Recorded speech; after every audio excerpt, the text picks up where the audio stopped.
No plate of pancakes or waffles is complete without a helping of syrup. But how is this sticky goodness made? Well, we came to the North Hadley Sugar Shack to find out. Let's go check it out. After we headed inside, we met up with owner Joe. He told us to start the syrup making process, we first need, obviously, a tree. The first step to make maple syrup is we first have to come outside and actually tap a sugar maple tree. So that's what we're going to do first here. We actually, with today's technology, use a cordless drill. And we're going to tap about 2.5 inches into the outer layer of the tree. After drilling into the tree, the next couple steps were simple. Put a spout in and wait for the bucket to be filled with sap. But even after the bucket's filled, there's still a few more steps to go. This is a large holding tank.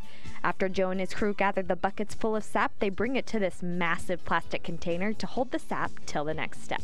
Before we headed back to the Sugar Shack, Joe showed us a very complicated looking machine called a reverse osmosis machine. He said the machine squeezes out the water in the sap, which makes the final product sweeter.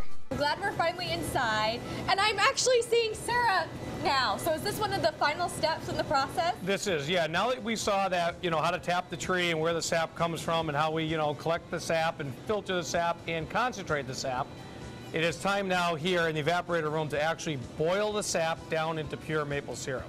During the boiling process, Joe keeps the sap at over 200 degrees. He keeps the sap so hot with a wood-burning fire. After the water evaporates from the sap, it officially becomes maple syrup. But before I could try some, Joe had to give me a lesson on grading syrup. And you said the word grade. What does that mean? We have to grade all of our maple syrup produced, and there's 4 grades. There's grade A light amber, grade A medium, grade A dark, and grade B.